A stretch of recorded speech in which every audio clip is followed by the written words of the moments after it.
O Senhor Jesus, povo de Deus, você está no canal Porta das Águas. Quem vos fala, evangelista Anderson Silva, e nós estamos juntos aqui para aprender a palavra de Deus. Hoje estamos comentando a lição de número 8. Lição de número 8, Jesus viveu a experiência humana.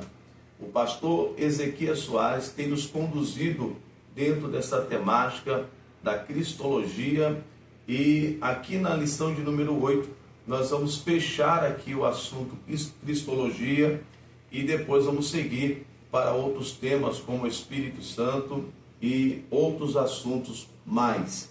Mas hoje nos concentraremos na experiência humana de Jesus.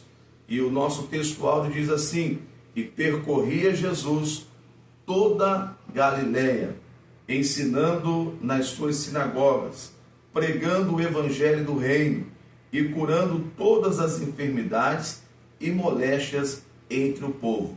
Mateus capítulo 4 e o versículo 23. Olha que textual rico, olha que textual rico em detalhes. E percorria, ou seja, ele se movia, ele andava, ele se locomovia e percorria toda Galileia, ou seja, está mostrando que ele estava em movimento, está mostrando o local aonde ele estava, a geografia que ele estava localizado, Galileia, está mostrando que ele está ensinando, ou seja, ele está ali ministrando a palavra, está mostrando que ele está dentro de uma sinagoga, está mostrando que ele pregava o evangelho do reino, está mostrando que ele está curando pessoas, está mostrando que ele está entre o povo. Olha que riqueza que nós temos aqui. Nós temos um Jesus, ele percorrendo uma localidade. Quando a gente fala de percorrer, estamos falando de você estar andando, se movimentando, e naquela época é bem verdade que era usado muito a caminhada, né, para você poder se locomover. Então Jesus está percorrendo, Jesus está na Galileia, ou seja, tem uma geografia, tem aqui uma localização. Jesus está ensinando nas sinagogas, ou seja, um local físico, ou seja, um edifício, um local que tem endereço, que tem ponto de referência. Ele está pregando a mensagem do reino, que é a missão que ele deu a nós também, anunciar essa mensagem.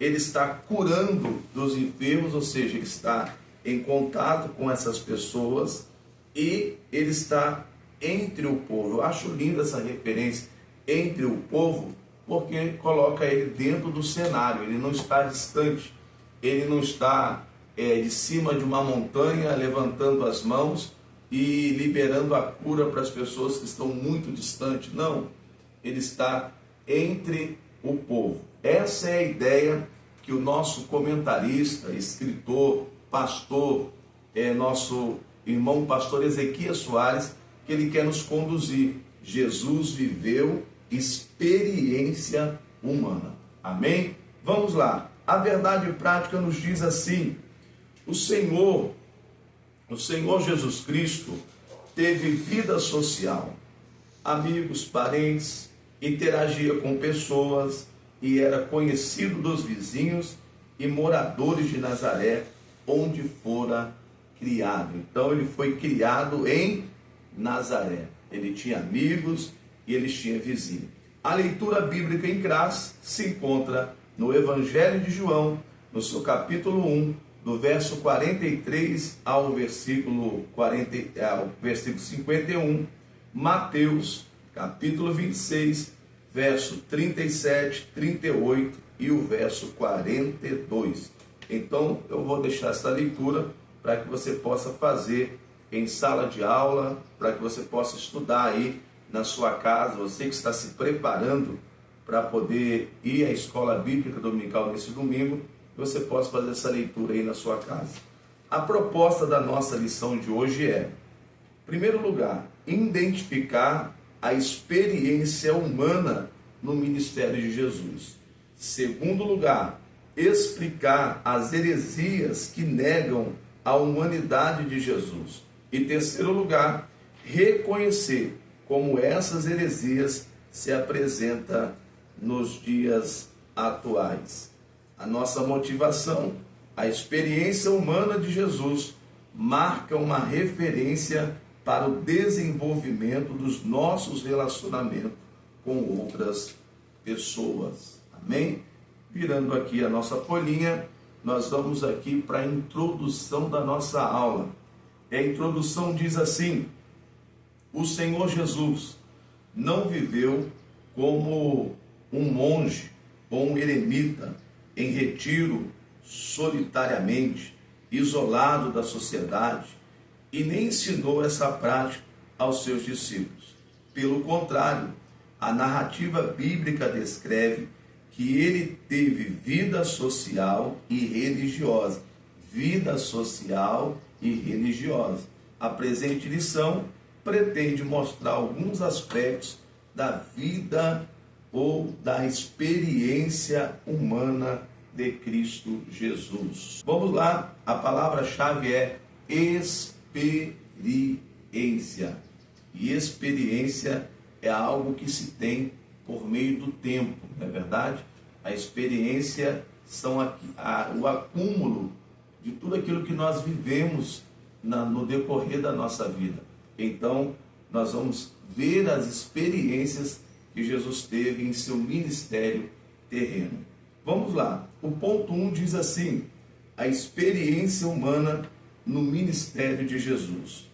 Os debates com as autoridades religiosas. Os principais opositores de Jesus foram os fariseus, os saduceus e os herodianos. Esses debates revelam o ensino de Jesus sobre a ética, os princípios morais e as responsabilidades civis que temos.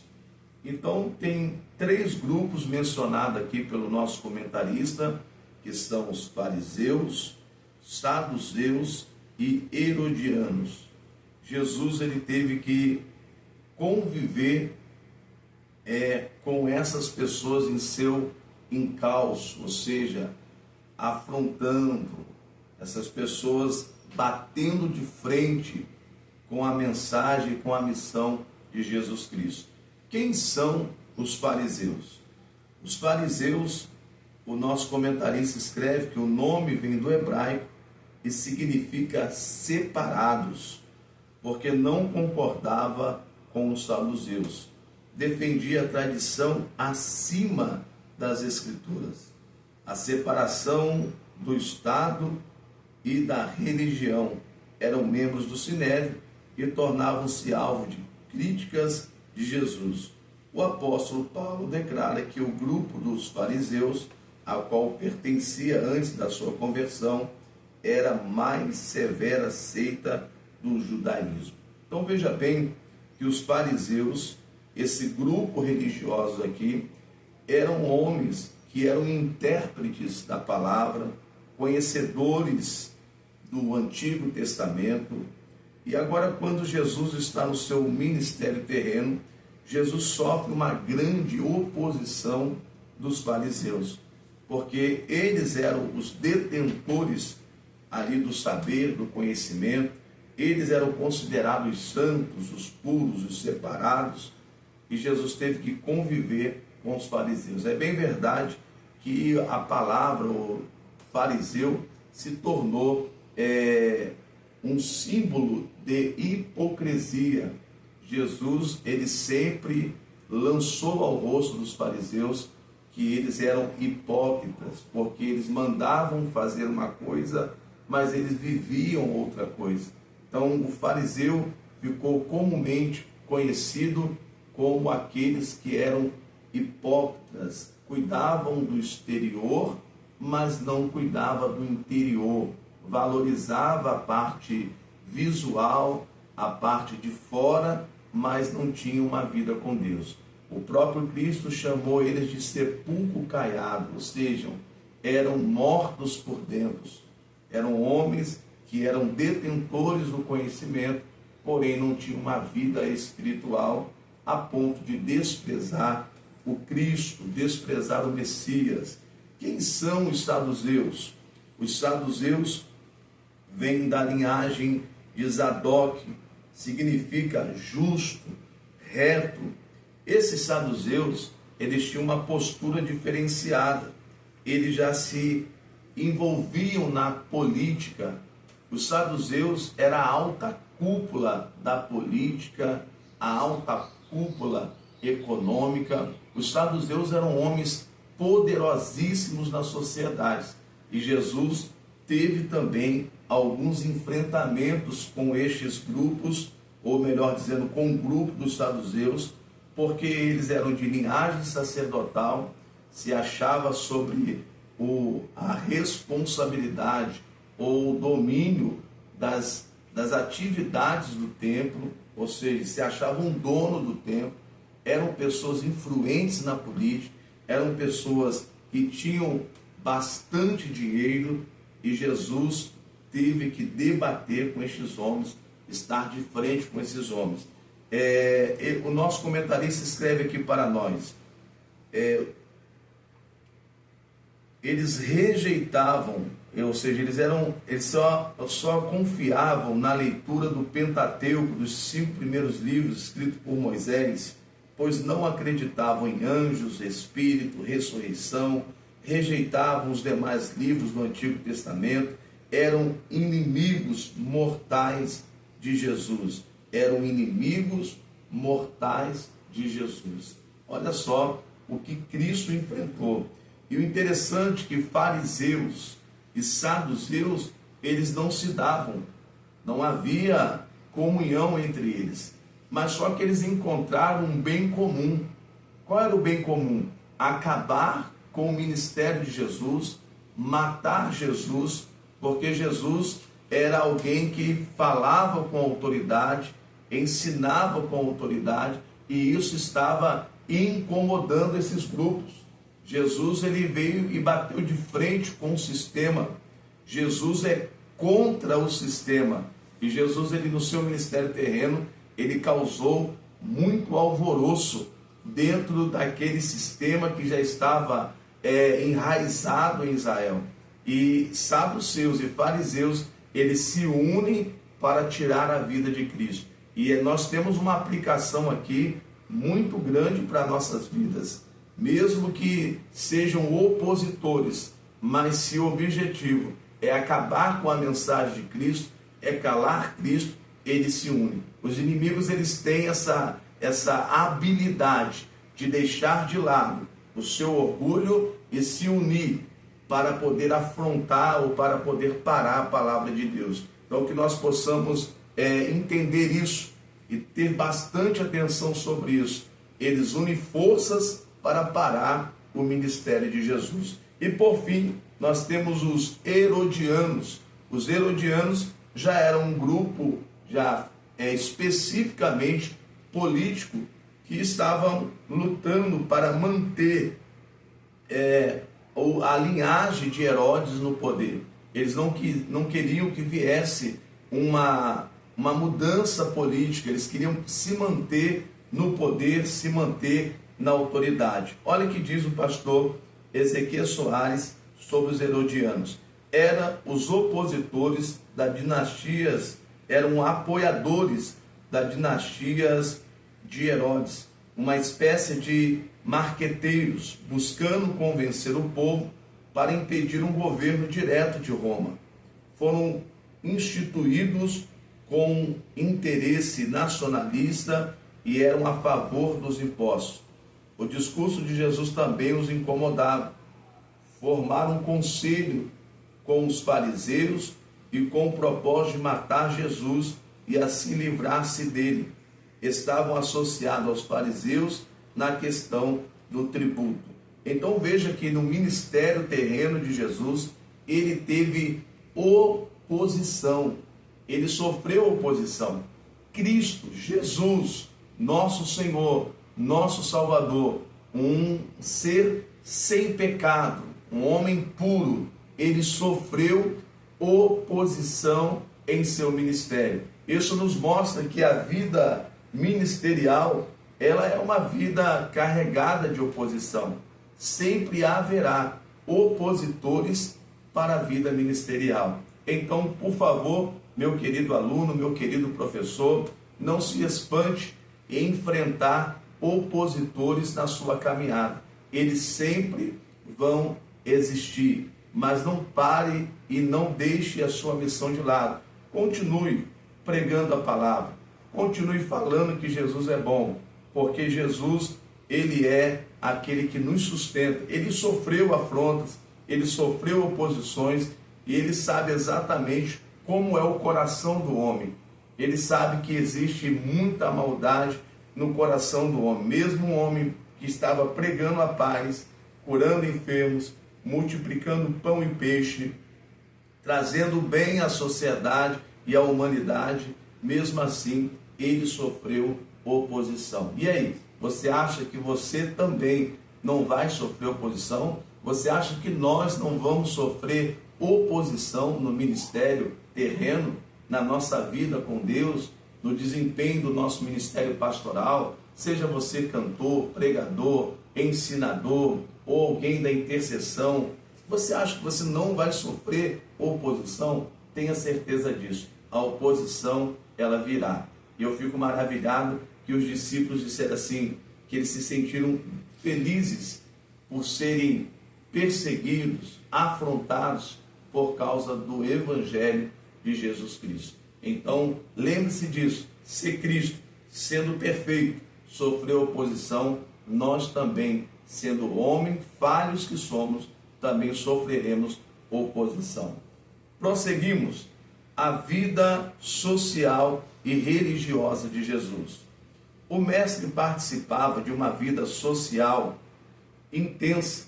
A escolha de seus discípulos, com Filipe, André, Pedro, Natanael, aconteceu num ambiente entre amigos. Isso está inserido no Evangelho de João, no seu capítulo 1, no versículo 43 e 46. E esse texto ele está inserido na leitura bíblica em classe. O versículo 46 diz assim: disse-lhe Natanael, pode vir alguma coisa boa de Nazaré? Disse-lhe Filipe, vem e vê. Jesus viu Natanael vir ter com ele e disse, eis aí um verdadeiro israelita em que não há dolo. E disse Natanael, de onde me conheces, Jesus? E Jesus respondeu e disse-lhe, antes que Filipe te chamasse, te vi eu estando debaixo da figueira. Então veja bem que Jesus, ele está dentro de um ambiente de pessoas conhecidas. Os dois primeiros capítulos de Lucas apresentam um começo muito humano de Cristo, apresentando amigos, vizinhos, parentes, como Zacarias, Isabel, os filhos de Zebedeu, João e Tiago, eram primos de Jesus.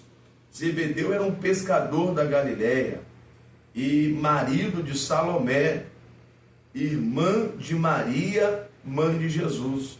Lucas descreve o desenvolvimento físico e mental de Jesus. Ele interagia com as pessoas, ele também falava com as suas... ele também interagia com pessoas, independente de sua condição social e espiritual. Ele esteve com publicano, com pecadores, com fariseu, com mulher pecadora, com a mulher samaritana. Esse é Jesus. A interação dele com o público era extraordinária.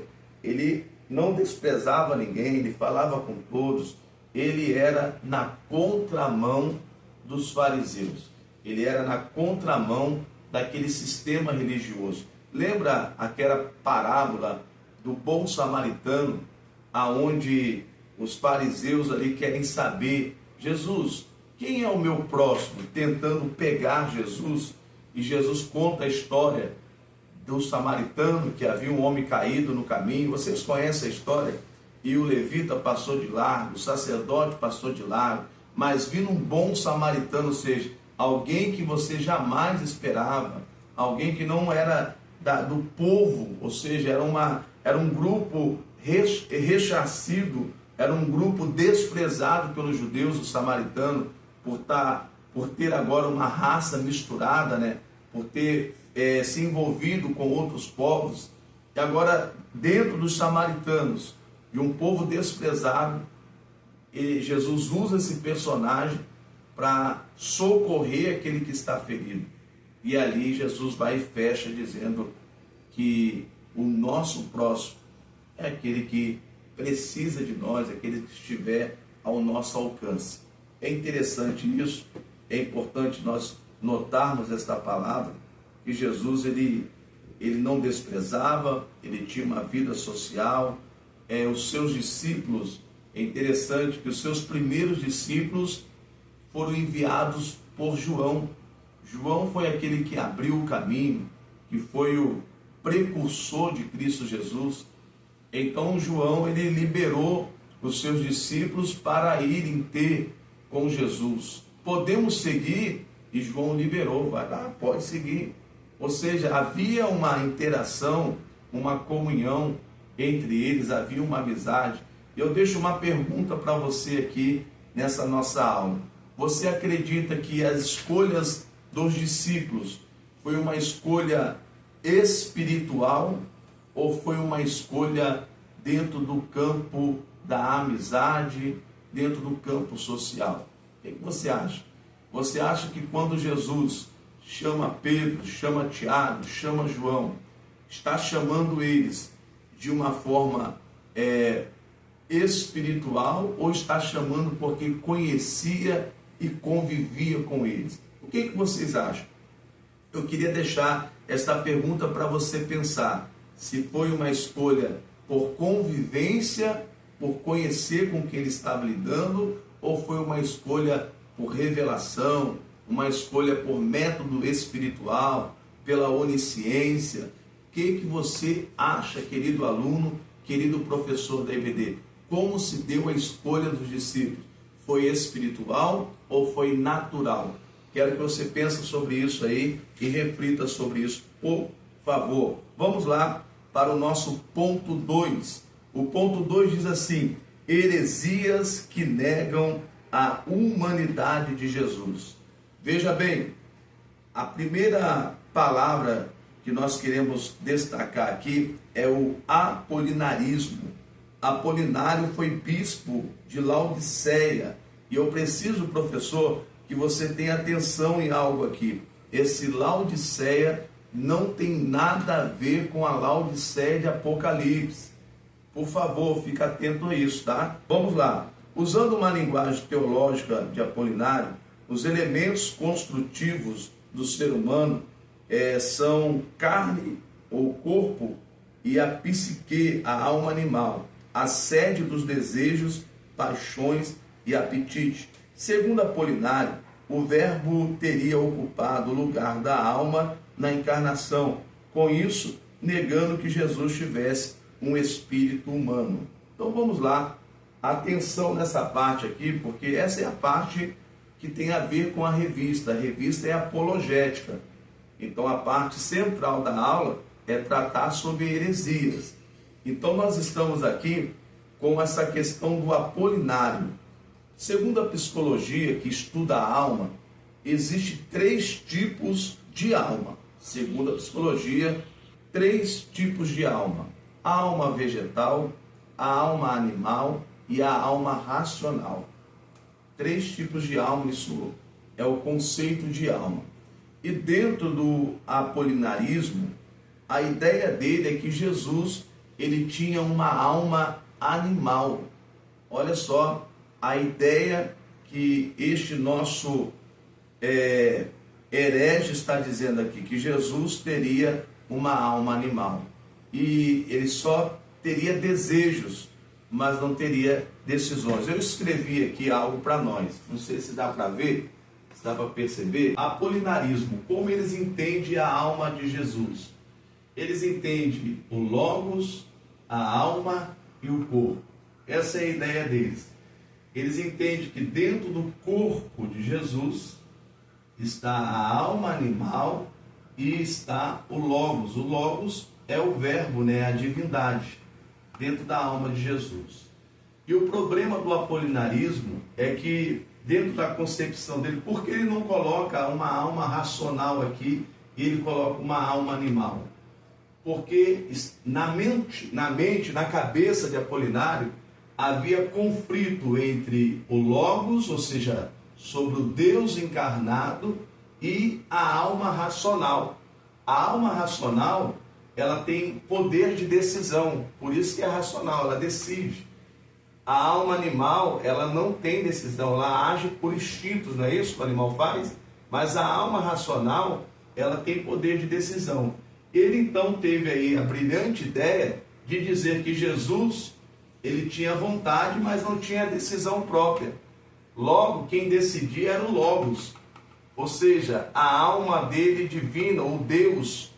É uma confusão. A mente de Apolinário não conseguiu, ele tentou ajudar a teologia.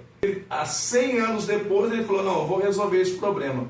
Jesus tinha um corpo sim, era humano, Jesus tinha uma alma animal e Jesus tinha a eternidade, ou Logos, ou a deidade dentro dele. Só que a deidade com a alma humana estava dando conflito. Aí ele falou assim, vou resolver isso.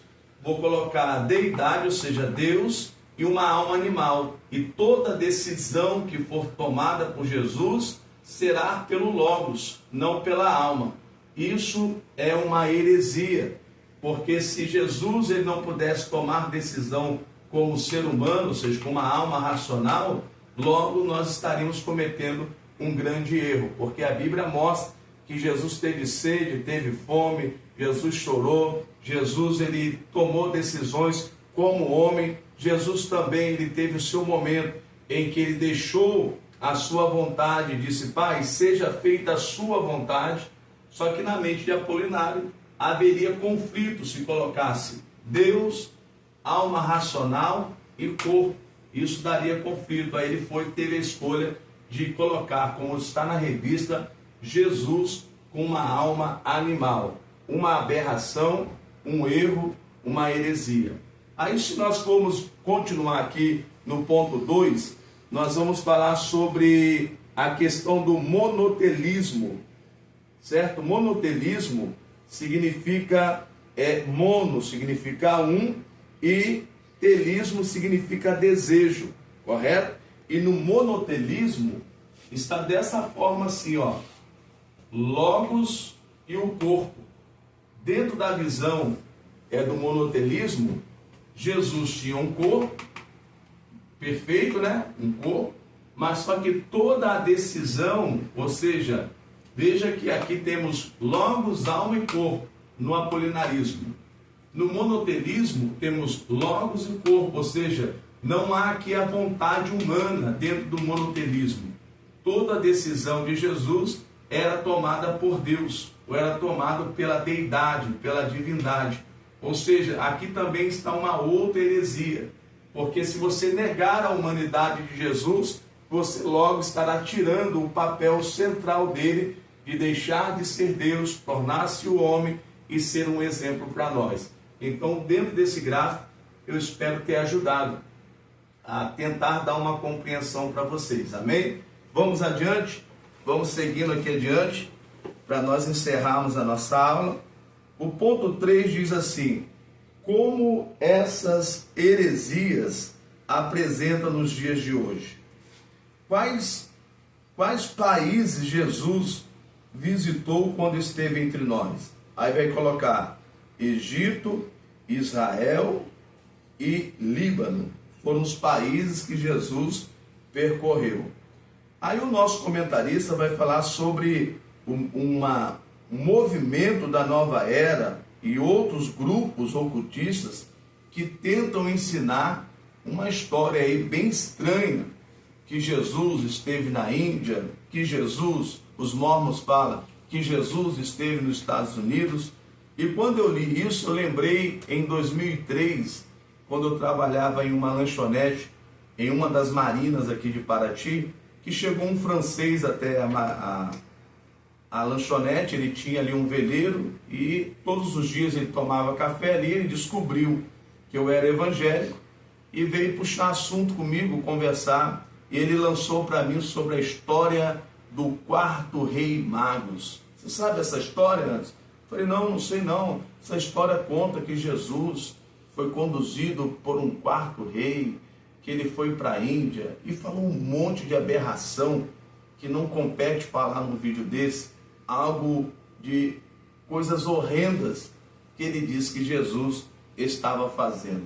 Então veja bem que existe linhas de raciocínios aí, histórias e pessoas que acreditam nisso e fazem disso também já sua linha de fé, que Jesus esteve em outros países, que Jesus, ele no tempo seu da sua infância, que não é todo descrito ali a Bíblia, dos 12 aos 30 anos, não aparece que ele esteve em outros países, em outras viagens, e um monte de coisas confusas e que não está escrito na palavra.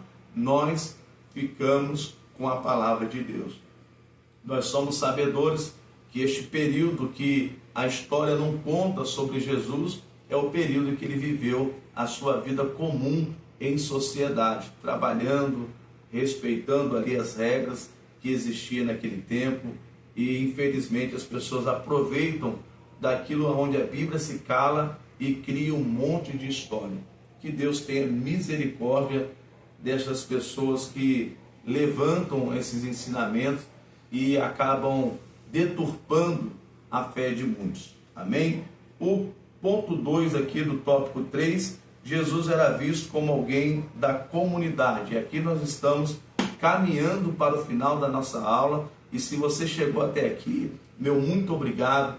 Deus te abençoe poderosamente. Por favor, se inscreva no canal, deixe o seu joinha, comente, compartilha. Vamos juntos crescer no canal Porta das Águas. Olha o que diz aqui o ponto 2, encerrando aqui já a nossa lição. Essa invenção desses esotéricos contraria o relato do Evangelho, onde o Senhor Jesus é apresentado como alguém que era natural da comunidade de seu povo, Israel, e não como um estrangeiro. Sua maneira de viver e seus ensinos refletem cultura judaica, e nada há que se pareça com a cultura de hindu. Não é este o carpinteiro, filho de Maria, e irmão de Tiago, e José, e de Judas, e de Simão? E não estão aqui conosco suas irmãs? E escandalizavam-se nele. Marcos capítulo 6, versículo 2 e versículo 3. Ora, tal atitude do povo não se justificaria se Jesus fosse um recém-chegado da Índia. Olha aí, Marcos é o escritor do Evangelho, foi o primeiro Evangelho a ser escrito, e ele deixa esse capítulo 6, versículo 2 e 3, com uma riqueza de detalhe fora de série. Pai, mãe, irmãos, irmãs, e ainda os moradores o desprezando, se escandalizando. Ou seja, ele era próprio dali, ele fazia parte. Se fosse um estrangeiro, quem é este homem? Da onde esse homem veio? Da onde surgiu? Quem é sua família? Não, há relatos, aqui está mostrando, há relatos da família indo até Jesus e chamando ele, e os discípulos, seu pai, sua mãe, sua família estão aí fora. Ou seja, há relatos mostrando na cruz, está aí, Maria, João, cuida dela aí, João. Então existem relatos bíblicos mostrando o relacionamento familiar, o relacionamento de amizade. A casa ali de Marta e Maria era uma casa de amigos de Jesus, e assim por diante. A conclusão é o nosso compromisso, seguir o exemplo de Jesus no relacionamento com as pessoas. Seguir o exemplo de Jesus no relacionamento com pessoas.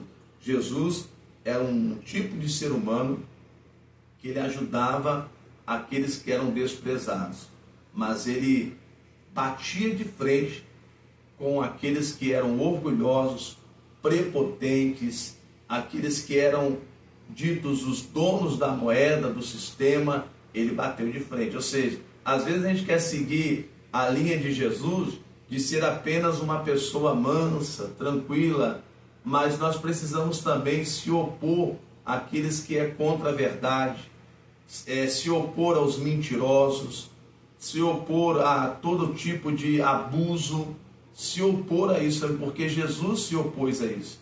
Ele bateu de frente com o fariseu, com os saduceus, com herodianos, ele foi ao templo, botou a casa em ordem, ele era um homem que também tinha o seu posicionamento, ou seja, se o bem não avançar, o mal avança.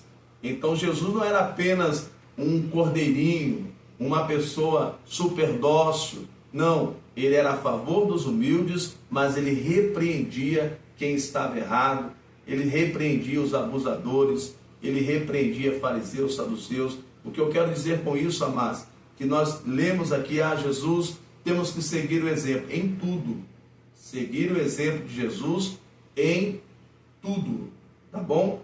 Em tudo, ele não se misturava com coisa errada, que nós também possamos ter esse posicionamento. É importante que nunca nos esquecemos os pontos essenciais apresentados na lição sobre a verdadeira deidade do Senhor Jesus. Ele é Deus verdadeiro e toda a sua plenitude é igual ao Pai. E como homem, em toda a sua plenitude, viveu e andou entre nós, seres humanos. Que Deus abençoe, que você possa fazer bom uso dessa nossa pré-aula, que exista algo dentro desta aula que possa ser pensado por você e usado aí na sua sala de aula. Eu desejo uma ótima aula para você de EBD. Obrigado, pastor, você que está aí apoiando a Escola Bíblica Dominical na sua igreja, na congregação. Obrigado por sua vida, superintendente. Obrigado por sua vida, professores. Obrigado pelas irmãs e os irmãos que cuidam dos lanches da EBD. Muito obrigado. Obrigado por você, aluno. A EBD sem você não seria tão boa. É hiper, super importante a sua presença nas escolas bíblicas dominicais. Deus abençoe, uma ótima EBD para você e até o próximo vídeo, em nome de Jesus.